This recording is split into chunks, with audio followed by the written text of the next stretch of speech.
Hello friends, मेरे YouTube channel को subscribe करें, साथ ही बेल आइकन को भी प्रेस करें ताकि आपको आगे नोटिफिकेशन प्राप्त होते रहें। यदि आप मुझसे टेलीग्राम पे जुड़ना चाहते हैं तो टेलीग्राम पे लक्ष्य विथ भावेश गजपाल लिख के सर्च करेंगे तो आपको मेरा चैनल मिल जाएगा। साथ ही यदि आप मुझसे फेसबुक पे जुड़ना चाहते हैं तो ज्ञानदा ट्यूटोरियल्स महासमुंद लिख कर सर्च करेंगे तो मुझे आपको मेरी कोचिंग संस्था मिल जाएगी। आप उसमें मुझसे जुड़ सकते हैं। टेलीग्राम पे मैं फर्दर आगे क्विज़ के क्वेश्चन और वीडियोस के लिंक भी डालता हूं, तो आप उससे जुड़कर पूरे वीडियोस के लिंक एक साथ प्राप्त कर सकते हैं।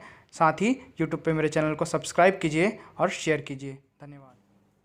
हेलो, चलिए आज बढ़ते हैं हम छत्तीसगढ़ के आधुनिक इतिहास के पार्ट 15 में, जिसमें मैं आज सूरत विभाजन का छत्तीसगढ़ पर प्रभाव को बताने वाला हूं। सूरत विभाजन जब होता है तो छत्तीसगढ़ का उस पर क्या प्रभाव होता है, यह मैं आज के वीडियो में बताऊंगा। तो जैसे कि इसके पहले वीडियो में सुंदरलाल शर्मा और छत्तीसगढ़ के उनके कार्यकाल के बारे में मैं बताया हूं, उससे ही चालू करते हैं। ठीक है, उसके पहले वीडियो में बंगाल विभाजन के बारे में बताया हूं। ये पार्ट 15 है, इसमें मैं सूरत अधिवेशन छत्तीसगढ़ के उसके प्रभाव को बताऊंगा। सीजीपीएससी मेंस के परिप्रेक्ष्य से पूरे आंकड़े में पूरे डाटा लिख दिया हूं। अगर इसके बारे में लिखने आता है तो आप पूरा लिख सकते हैं डिटेल में। छत्तीसगढ़ में राजनीतिक चेतना जागृति करने का श्रेय जो है पंडित सुंदरलाल शर्मा को जाता है, जैसे कि पहले वीडियो में मैं पढ़ा रखा हूं। सभी वीडियो के लिंक मैंने डिस्क्रिप्शन बॉक्स में डाल रखे हैं, वहां से आप प्राप्त कर सकते हैं, या तो प्लेलिस्ट में जाके आप प्राप्त कर सकते हैं एक साथ सब वीडियो को। 1906 में भारतीय राष्ट्रीय कांग्रेस के सदस्य बनने वाले प्रथम छत्तीसगढ़िया थे। चूंकि इनका जन्म राजिम में हुआ था, ठीक है, तो चमसूर नामक गांव में, तो ये प्रथम छत्तीसगढ़िया थे। वैसे तो रायपुर में भारतीय राष्ट्रीय कांग्रेस की स्थापना, रायपुर जो शाखा है उसकी स्थापना के लिए सीएम ठक्कर के प्रयास बहुत ही महत्वपूर्ण थे, परंतु पंडित सुंदरलाल शर्मा प्रथम छत्तीसगढ़िया थे जिन्होंने इसमें भाग लिया। 1907 में सूरत अधिवेशन में, जो सूरत अधिवेशन हुआ था कांग्रेस का, भारतीय राष्ट्रीय कांग्रेस का सूरत अधिवेशन में सम्मिलित हुए थे और सूरत की फूट को अपने आंखों से देखा। कौन? पंडित सुंदरलाल शर्मा। पंडित सुंदरलाल शर्मा ऐसे व्यक्ति हैं जो 1907 के भारतीय राष्ट्रीय कांग्रेस के सूरत अधिवेशन में भाग लेते हैं और साथ ही सूरत की फूट को देखा। सूरत की फूट अर्थात जब कांग्रेस नरम दल और गरम दल में बढ़ गया। नरम दल साम्यवादी विचार, क्या बोलना चाहिए, सरल स्वभाव के थे, और गरम दल जो है वो उग्रवादी विचारधारा के समर्थक थे। ठीक है, चलिए आगे बढ़ते हैं। छत्तीसगढ़ में अधिकतर लोग बाल गंगाधर तिलक व गरम दल के समर्थक थे। चूंकि बाल गंगाधर तिलक जो हैं, ठीक है, वो गरम दल के समर्थन में थे, इसलिए छत्तीसगढ़ में अधिकतर लोग बाल गंगाधर तिलक व गरम दल के समर्थक हुए। आगे आते हैं 29 मार्च 1907, ये डेट याद रखिएगा। 29 मार्च 1907 को कांग्रेस का तीसरा प्रांतीय स्तरीय सम्मेलन हुआ, जो कि रायपुर के टाउन हॉल में हुआ। ठीक है, इसके पहले मैं 2 प्रांतीय स्तरीय सम्मेलन में बता चुका हूं, एक जबलपुर वाला, दूसरा नागपुर वाला। ठीक है, तो नागपुर वाला पहले हुआ, फिर जबलपुर में हुआ और तीसरा रायपुर के टाउन हॉल में। तो कांग्रेस का तीसरा प्रांतीय स्तरीय सम्मेलन है जो 2007 में हुआ। 1903, 1906 और 1907, ये 3 प्रांतीय स्तरीय सम्मेलन है। 29 मार्च 1907 को कांग्रेस का तीसरा प्रांतीय स्तरीय सम्मेलन रायपुर के टाउन हॉल में हुआ। इस सम्मेलन की अध्यक्षता डॉक्टर हरि सिंह गौर करने वाले थे। किसके द्वारा किया गया? डॉक्टर हरि सिंह गौर के द्वारा। छत्तीसगढ़ कांग्रेस में फूट कैसे आई? वास्तव में क्या हुआ, दादा साहब खापर्डे जो है ना, उन्होंने सुझाव दिया कि जो इस सम्मेलन की शुरुआत जो है वंदे मातरम से होनी चाहिए। वंदे मातरम गीत गाकर, वंदे मातरम तब के समय गाना क्या होता था, कानूनी अपराध होता था, उसके लिए सजा दी जाती थी। दादा साहब खापर्डे का सुझाव था कि कार्रवाई की शुरुआत वंदे मातरम से होनी चाहिए। उन दिनों वंदे मातरम पर कैद की सजा थी। किसकी सजा थी? कैद की। तो डॉक्टर हरि सिंह और डॉक्टर मघोलकर सुझाव से सहमत नहीं हुए। डॉक्टर हरि सिंह और डॉक्टर मघोलकर जो हैं वो दोनों नरम दल के समर्थक थे, क्योंकि वो जेल नहीं जाना चाहते थे और कोई भी उग्रवादी भावना भड़काना नहीं चाहते थे, इसलिए उन्होंने इस सुझाव को नहीं माना। बदले में खापर्डे और मुंजे, जो कि गरम दल के समर्थक हुआ करते थे, गरम स्वभाव के थे, तो वो क्या करते हैं, सम्मेलन को वहीं छोड़कर सम्मेलन से निकल जाते हैं, क्योंकि वंदे मातरम नहीं गाया गया। ठीक है, बाद में पंडित रविशंकर शुक्ल द्वारा उन्हें वापस लाने की कोशिश की गई, लेकिन वो असफल रहे। पंडित रविशंकर शुक्ल जो है वो हरि सिंह गौर को मनाते हैं, उनके साथियों को मनाते हैं कि वंदे मातरम से गाकर सम्मेलन की शुरुआत करना चाहिए। वो मान भी जाते हैं, परंतु खापर्डे और मुंजे वापस नहीं आते।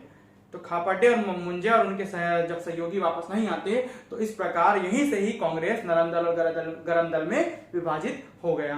तो नरम दल और गरम दल में इस प्रकार कांग्रेस विभाजित हो जाता है। नरम दल के जो नेता थे डॉक्टर हरि सिंह गौर थे छत्तीसगढ़ में, राय बहादुर, देवेंद्र नाथ चौधरी, सीएम ठक्कर, डॉक्टर मघोलकर, शिवराज मुंजे व केलकर, ये नरम दल के नेता हुआ करते थे। एक बात सब इन सभी में कॉमन है, ये कोडिंग बना दिया हूं नोट में, नरम दल के लिए कोडिंग यहां पर बनाया हूं, हरि राय दे सीएम डॉक्टर शिव केलकर को, हरि राय दे सीएम डॉक्टर शिव केलकर को। अब जो आधुनिक इतिहास आएगा सबको आपको कोडिंग में याद रखना पड़ेगा, क्योंकि हर एक आंदोलन, हर एक सम्मेलन में अलग अलग लोग भाग लेते हैं, पूरा याद रखना पड़ता है, कुछ भी पूछ देता है आजकल पेपर में, सबको कोडिंग से बताऊंगा, कोडिंग में याद रखो, ज्यादा याद होगा।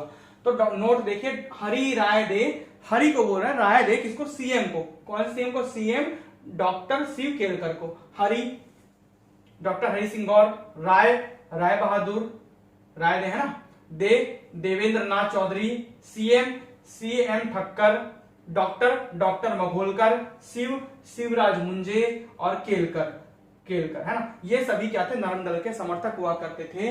अब गरम दल में आ जाते हैं, तो गरम दल में रविशंकर शुक्ल, पंडित रविशंकर शुक्ल, वामनराव लाखे, ठाकुर हनुमान सिंह, लक्ष्मण राय उदगीरकर, माधवराव सप्रे, दादा भाई खापर्डे।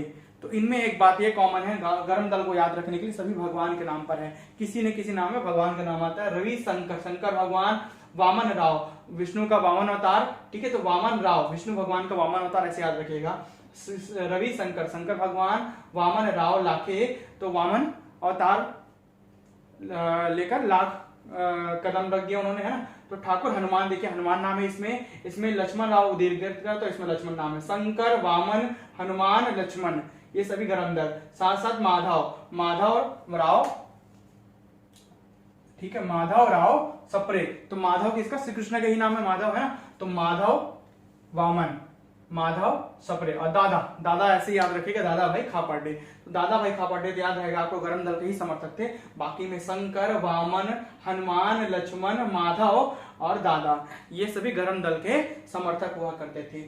अब क्या होता है आगे इसी दिन जो खापर्डे हैं वो जोश में मतलब ज्यादा उत्तेजित होकर बाहर निकलते हैं सम्मेलन को छोड़ के, और रायपुर के हनुमान मंदिर के सामने पृथक जनसभा को संबोधित करते हैं। इस जनसभा में उन्होंने क्या संबोधित किया, स्वदेशी के प्रस्ताव के लिए, वही स्वदेशी का प्रस्ताव जो 1906 के प्रांतीय स्तरीय सम्मेलन में वो पास कर लिया गया था। 1905 में जब उन्होंने प्रस्ताव रखा था तो 1906 के सम्मेलन में उनका स्वदेशी प्रस्ताव पास हुआ था। मुंजे ने कहा कि स्वदेशी है क्यों, विदेशी का भी हम बहिष्कार करेंगे, स्वदेशी तो अपनाएंगे लेकिन विदेशी का भी बहिष्कार करेंगे।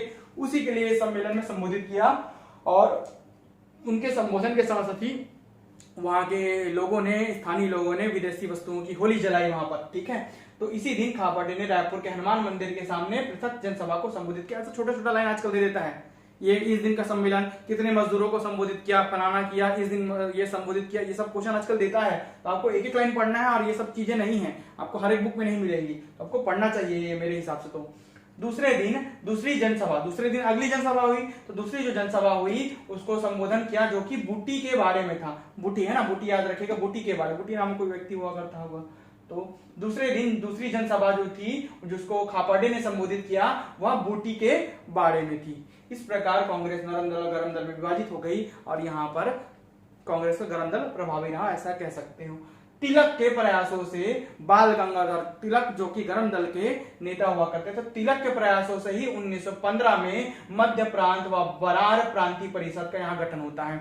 क्योंकि 1914 तक तिलक जेल से छूट जाते हैं। तिलक हिंद केसरी और मराठा नामक पत्रिकाओं के माध्यम से राष्ट्रवाद जगाना चाहते थे, जबकि अंग्रेज उन्हीं पत्रिकाओं को आधार बनाकर उनको जेल में डाल दिए। तो 1914 तक तिलक जेल में रहा। 1914 तक तिलक, बाल गंगाधर तिलक जेल से छूट जाते हैं, और उनके प्रयासों से ही 1915 में मध्य प्रांत व बरार का प्रांतीय परिषद का गठन किया जाता है, और विवादों का अंत होता है। इस प्रकार नरम दल और गरम दल यहाँ पर एक हो जाता है, विवाद का अंत हो जाता है। इस परिषद का प्रतिनिधित्व रायपुर के सीएम ठक्कर ने किया। वही सीएम ठक्कर जो रायपुर के कांग्रेस के जो रायपुर में जो कांग्रेस की शाखा स्थापित की गई थी उनके प्रमुख व्यक्ति थे। तो रायपुर के सीएम ठक्कर, रायपुर जिले के सीएम ठक्कर के द्वारा इसी परिषद का प्रतिनिधित्व किया जाता है। इस प्रकार सूरत अधिवेशन और उसकी विभिन्न जो बिंदु है ये इसमें खत्म हो जाते हैं। इसके अलावा आप इसके पहले के वीडियो पार्ट नंबर 14 जरूर देखें और साथ ही आप प्लेलिस्ट में जाकर भी बाकी वीडियोस जरूर देखें। वीडियो में अंत तक बने रहने के लिए धन्यवाद। चैनल को लाइक कीजिए, सब्सक्राइब कीजिए, टेलीग्राम चैनल से जुड़िए।